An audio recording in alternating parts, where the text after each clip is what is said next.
are now tuned in to the Storm Tracker podcast.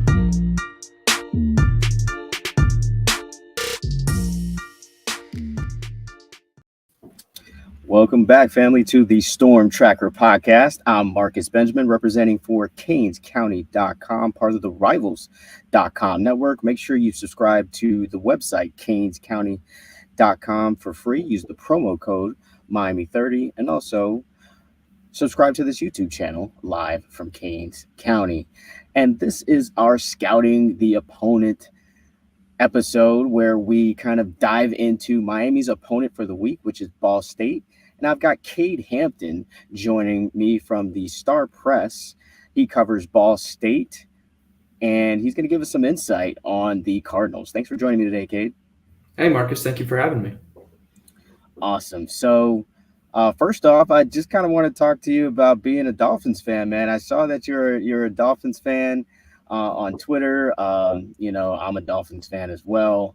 How did your fandom of the Fins start? Yeah, so my dad, growing up as an Alabama fan, he really liked this one running back named Tony Nathan. And when Tony Nathan got drafted, growing up in Alabama, my dad didn't really have a nearby NFL team to really get into. So he just kind of followed him up to the Dolphins, and then I think Marino joined shortly thereafter. So he's been a fan ever since. He loved watching Marino back in the day. I mean, I was never alive for the Marino era, but I've seen the highlights. That dude could sling it, and yeah, I've been a loyal fan most of my life, and haven't really been rewarded with that. I don't think. I think they last won a playoff game in 2000, and I was born in 2002. Right. So I'm still waiting on that one, but I'm excited. They're a fun team. As a Alabama alum, I love seeing Tua and Waddle ball out there. So yeah, it'll be fun. It'll be exciting, but my hopes are not high. I do still think I think the Kansas City Chiefs are just inevitable at this point. So it's hard to get really excited for an AFC team if you're not a Chiefs fan. Yeah, I hear you, Cade. You're making me feel a little old just by saying what you're saying, because I watched Marino and I saw that one playoff win.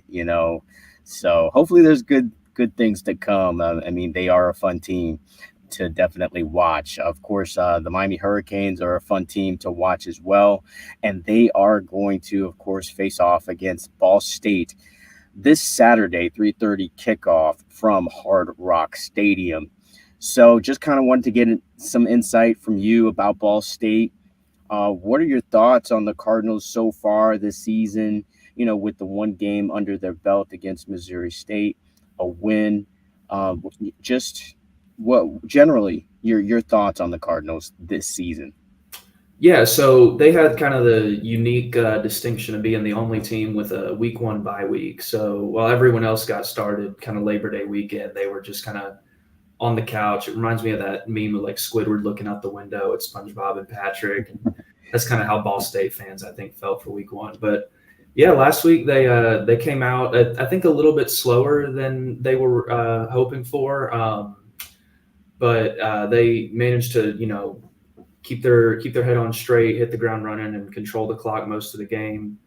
For most of the second half, they had a solid 2-possession lead, and Missouri State kept kind of chipping back into that. But Ball State, they did a really good job controlling the game, playing their game, not really getting away from their offense, things like that. So, last 2 seasons have been pretty disappointing for the Cardinals. They're still trying to, get back to, bowl game, contending for the MAC championship, but that hasn't really come together the last 2 years. But I think this year they're, kind of an underdog. They're a little bit slept on. They've got a lot of new faces on the team that I think a lot of people aren't really expecting to make a huge impact or, come together as a unit, but they seem to be really meshing, and they want to get out there and make a name for themselves this year.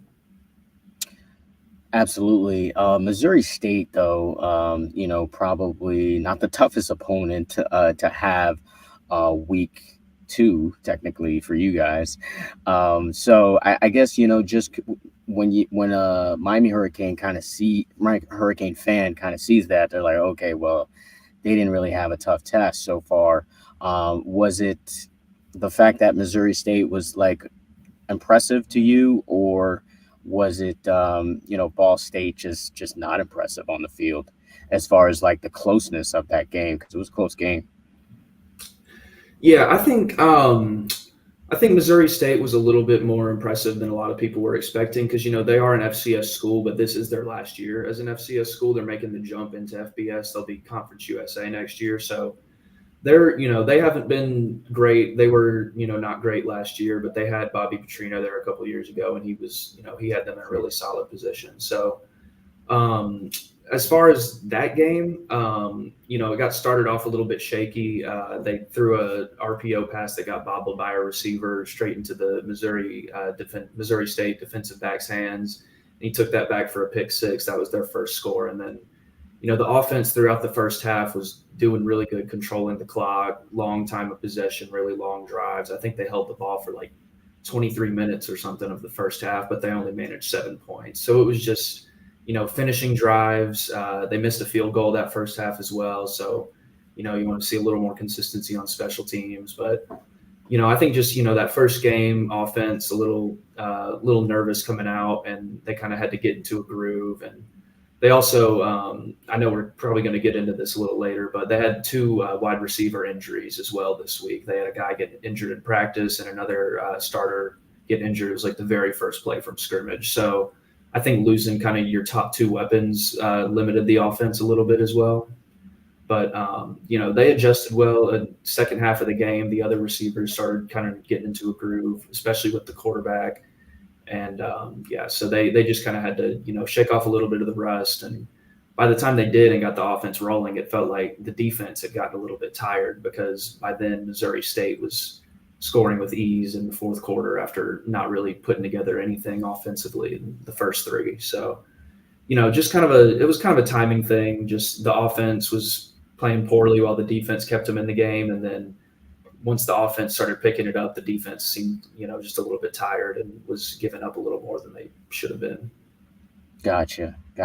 So now after one game, of course, they're 1-0. They face obviously a tough team in Miami, who's rolling right now, top 10 team in the country, according to the Associated Press. What's the feeling around the program? You had a chance to attend or watch the press conference from yesterday from Ball State. So what's the feeling, I guess, around the program before they travel south to play Miami? Yeah, well, I mean, in terms of this week, it's I don't think anyone's really expecting Ball State to go in there and pull off a massive upset of this Miami team. But, I think they're really excited for the opportunity to go and, face a Power 5 team. This is a group that has a lot of experience facing Power 5 teams. They last season started the season at Kentucky and at Georgia as well. So, they've been in these kind of environments before, facing really highly ranked opponents on the road, going in there and being the underdog. So, like I said, I don't think anyone's really expecting them to go in and pull off an upset, but, they're a really confident group. Like I said, they, feel like they're an underdog kind of team, and they're excited, especially on the defensive side of the ball. I think they're really excited to go out and, make a name for themselves and just kind of prove that they've got what it takes to hang around and, make a push for another MAC championship. And, last week we did see, a MAC team and NIU go in and upset Notre Dame in South Bend. So, as unlikely as it is, anything's possible. Yeah. That's why we love college football, right? Because, anything can happen on any given Saturday or Thursday or Friday. Yeah.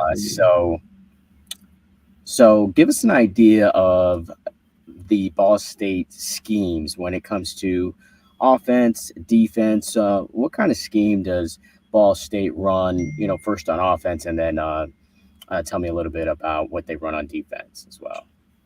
Yeah, so on offense, they've got a new coordinator on both sides of the ball. Though the new offensive coordinator is Jared Elliott, and he was a co-offensive coordinator last year who just got kind of promoted to full-time offensive coordinator. So Kevin Lynch, who was the other co-OC last year, he's still on staff as the assistant head coach and QB's coach. So not really a huge change in the offensive philosophy, just a little bit of a different change in exactly who's calling it. But they run, a lot of different, multiple offensive schemes. They run, mixing a healthy amount of RPOs in there was something I noticed in the last game.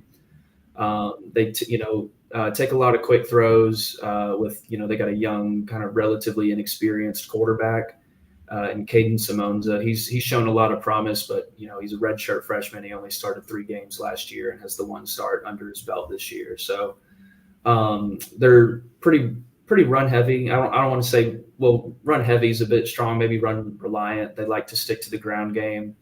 They've got a good transfer running back in Braden Sloan. And so on the defensive side, they run a 3-4, and they also have a new coordinator on that side of the ball, and Jeff Knowles, who has MAC experience. He coached NIU to one of the best defenses in the MAC, I think back in 2017, and he spent the last 2 years at Butler in the FCS, and they've had one of the best defenses in that division as well. So as far as defense, 3-4, and they have a pretty unique position I've never seen before on their depth chart called the sniper, which is sort of like a nickel defensive back, but is really heavy in run support and getting down kind of in the shallow zone areas. And George Udo is a transfer from Cincinnati, I believe, who plays the sniper position, and he made some pretty big impact plays against Missouri State. He forced a fumble on a kickoff return, so really solid guy in that spot there. The defense is really kind of a new look defense. Out of the 11 starters, only one of them was a full-time starter last year, Keontae Newsom at the linebacker spot. So really new look group that's still, meshing together. But they, for most of the game on Saturday, they looked really good in shutting down Missouri State's offense. Okay, very nice, very nice. Sniper, sometimes it's called the star position, sometimes it's called the striker position. Yeah. Definitely kind of a nuance, I guess you could say, in college football as far as defenses are concerned. Good stuff as far as the scheme. Now, let's talk about some players and some playmakers. Who are the players that Miami should be concerned with on offense first? As far as you talked about Simonza as well, give me some idea of what his game is like and some of the other playmakers on offense. Yeah, so as far as Simonza goes, like I said, he only had, the 3 career starts last year, and it was against teams like Kentucky and Georgia, and then he has the 1 start this year. But so there's not really a whole lot of film out there on him in terms of playing at the college level. But, he's really, consistent, clear-headed kind of kid. He gets the ball out fast. He's got a, nice kind of quick release. Really, he was reading the field well. I felt like he was making really good reads on his RPOs, getting it to the right guy, making the right decision there. And then another thing that he's kind of talked about is wanting to use his mobility a little bit more. I think he's a little bit faster than you would think looking at him, because he's, a shorter kind of guy. But, he showed some mobility the other day against Missouri State, ran in the first touchdown from 15 yards out. So I think that's something he kind of wants to add to his game. He looks pretty good throwing on the run too. So just using his mobility on like design rollouts, things of that nature. So, but, that inexperience also is something that that Miami and other teams probably could exploit. But Coach New really likes Simonza. He's really confident in him as the QB1. And, I think he's really excited to develop him over the next couple of years. And then as far as skill positions go, Braden Sloan, who I mentioned earlier, is looking really nice at running back. Ball State kind of has a history of using their one running back pretty heavily with Carson Steele a couple years ago, who's with the Chiefs now, and then Marquez Cooper last year, who had a really great season. So Sloan's really good. He was an FCS All-American last year, had 1,600 plus all-purpose yards and 13 touchdowns. So for Eastern Kentucky, so he looks really good.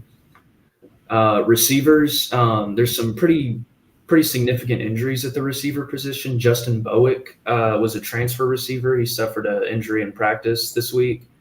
And then Ty Robinson was transfer from Colorado, who he went down on the very first play from scrimmage with what looked like a shoulder injury, and he missed all of last year as well. So that was really tough for him to go down on pretty much his very first play. But if those two can't go, which I'm kind of I mean, we haven't heard too much on that, but from the look of it, it doesn't seem like either of them are going to be able to go on Saturday.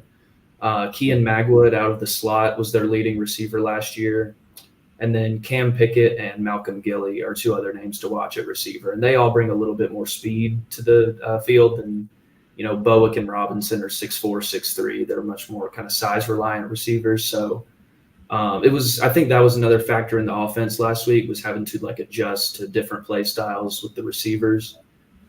So, but they've got a good group there. And then at tight end, they have a really big Tanner Koziol. He led the team in touchdowns last year. He's 6'7", really great red zone target there, and pretty solid blocker in the run game as well. Offensive line, they've got a really experienced group. They had 117 combined starts between them, which I guess is 122 now because they all started another game. But sure. They're really experienced, strong group, probably the strongest unit on this team. I know Coach New really likes having that level of experience there.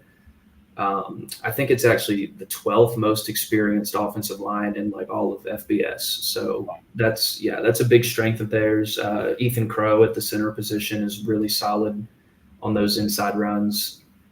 And then flipping over to the defensive side of the ball, like I mentioned earlier, Keontae Newsom at the inside linebacker position is kind of the star of the show. He's leadership role. He's flying all over the field, pass coverage, run defense. He's all over the place. And then around him are just 10 brand new starters on this team. I mentioned George Udo at the sniper position. He was a transfer in. And then Miles Norwood, the number one corner, was a transfer from Iowa State. He had a really good game against Missouri State as well. So he's another guy to watch. D.D. Snyder at the safety position is another transfer from Illinois. So they did a good job, getting guys who have played at the Power 5 levels and come in, made an impact, and earned their starting job, and are, they're all still kind of meshing together on the defense, learning to play together, developing some chemistry. But I think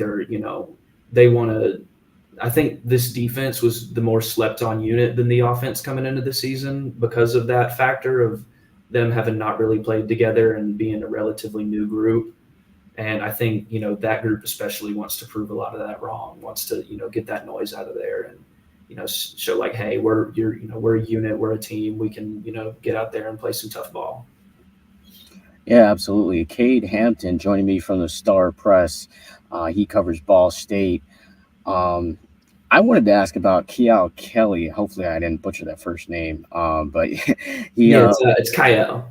Kyle. Okay. Kyle, Thank you for that. Kyle Kelly. I mean, he's a guy who played quarterback for the Cardinals last year. Mm-hmm. But from what I read, I saw that he is now a part of that defense. So, just kind of give me an update on him and just that transition. That's kind of an odd one, I guess you could say. Yeah, Kyle's a really interesting storyline with this team because, like you mentioned last year, after Simonza, they decided to give him a red shirt. After those 3 starts, they decided to redshirt him, let him rest, and let him sit and learn. And then they put Kyle Kelly in at QB for the rest of that season. And he's an excellent athlete. He's extremely fast. He's got good ball vision. He put up a really good rushing numbers, but the passing offense last year was just really limited and not really, I don't think, really considered a threat by offenses. And Kyle can, he can throw the ball. It's not that he's a bad, thrower. I don't think teams really viewed it as much of a threat as him running the ball. Gotcha. And so did he play defensive back last week? What was that? Sorry. Did he play a defensive back last week? Honestly, not that I noticed. I didn't really see him come in at defensive back. He might have gotten a few snaps in on special teams or, here and there in the nickel or something like that. But I didn't notice him come in on defense. But there are still a few offensive play packages with him involved. They ran a couple of plays with a direct snap to him and had him run, and none of them really worked. I think they tried it about 2 or 3 times, and none of them really worked. I think the defense was kind of keyed in on oh, hey, Kyle Kelly's coming on the field. They're probably going to run it with him. And then he did. Right. And they just kind of crashed in on it. So it kind of reminded me of like when that year Justin Fields spent at Georgia and Kirby Smart was like, oh, we have this guy, I want to use him. And so he would like put him in, and then everyone's like, oh, Justin Fields is in, he's probably going to run it. And then they would run it and nothing happened. So, Gotcha. as far as, Kyle, he's a, tremendously talented athletic player. And I think they are still, they are planning on using him in some offensive packages and as a backup defensive back. But I think you want to see them get a little more creative with the Kyle Kelly packages, because what we saw against Missouri State, they just kind of threw him out there and let him run, and the defense, kind of knew it was coming. So you kind of, maybe would want to see him used as a decoy or something, or running like a design bubble screen or something instead of just like a QB zone run with him. But there's a lot of time for them to figure out how they want to use him and what they want him to do. And he's too athletic and talented to really keep off the field. But yeah, he's he could make an impact in the game. It just is yet to be seen exactly how. Absolutely. All right. Before we get into just, a score prediction here, I did want to ask, did you get a chance to see Alabama? I know that you're an Alabama alum, so I'm pretty sure you're following Alabama and their season. Did you get a chance to see Alabama versus USF last Saturday? Yeah, I did. I managed to actually, I got out of the Ball State game. It was about 6:45, and the Alabama game was set to kick at 7. So I just kind of scooted to the closest sports bar, pub kind of thing, and had them turn it on the TV there. So I'm not really used to going into a sports bar and they don't have SEC football on anywhere. So that was kind of a bit of a culture shock for me. It was kind of funny, but I bet. Yeah, USF, they gave Alabama headaches last year, and they sure did it again. I think that Bulls team is a lot better than people think when they see, Alabama's schedule. There's a non-conference group of 5 team. They see that, they're like, oh, Alabama's just going to go throttle them. But that USF team is, really talented. The front 7 is really athletic and smart and well coached. And, both sides of the ball, their offensive scheme is really good. Their defensive scheme really had Alabama's offensive line in a blender with the stunts and the disguise blitz packages. And it reminded me a lot of kind of a Brian Flores defense from watching the Dolphins, a couple of weeks ago, just them showing like a zero blitz, and then they back, 3 of those guys off, and they're sending 5, but you have no idea which 5 are coming and where they're coming from. So with the offensive line of Alabama being a little inexperienced playing together, I think USF really took advantage of that. Gotcha. I was never worried, too concerned that Alabama was going to lose. I always thought they would eventually pull away, which they did. But I am kind of, concerned that USF might have given the rest of the country the recipe on how to limit Bama's offense, which is just blitz them. Like that seemed to really, affect the offensive line and affect Milroe and his whole process and everything. So that's kind of my biggest concern with Alabama coming away from that game, is that the film they just put out, everyone's going to be like, oh, we just have to blitz these guys. Right. Yeah, I asked about it because Miami's next opponent is actually USF. Just kind of wanted to get an idea ahead of time. Obviously, I'll do this episode again next week with a USF guy. But just kind of wanted to get an idea of like why they kept it so close with Alabama, and knowing that you're a Tide fan, I figured you'd have some insight, which you did. Thanks for that. And so now back to this game, Miami versus Ball State. I put a prediction out. I preview every game of the season on CanesCounty.com, and this was just kind of based on what I learned from the team in preseason. So I can't say that I watched the Ball State Missouri State game. So that's why we of course had you on, Cade. So based on what I saw, I think this is going to be not a close contest, just because it's, Miami's just got a ton of talent just at the skill position and the offensive line and the defensive line. And Mario Cristobal did also praise the offensive line, just as you did. of Ball State's, just with their experience and the cohesion that they have on the offensive line. I think will give Miami some problems, but Miami's depth on the defensive line is where I think they can kind of maybe overcome that experience and that you know cohesion that the Yeah. Cardinals have. So for me, I think this is like maybe a 44-3, 44-10 type of game. What say you on the prediction of the score when the game ends Saturday evening? Yeah, no, I was thinking something in that, mid to high 40s to, maybe 6, 10, 7, low scoring kind of neighborhood because, with the Ball State defense being, a new unit, still learning to play together, playing against a guy like Cam Ward, the way he's playing as your second game as a unit is a really tough challenge there. Yeah, And, especially, at home for the Hurricanes, it's, kind of a recipe for them to just let Cam cook a little bit. So I think Miami will continue to drop big numbers, put up big offensive points, and Ball State. I think with the offense being limited by the receiver injuries, Simonza I think will I think he's a little better than people would expect for a redshirt freshman quarterback. He seemed to just kind of be have a natural feel for the game.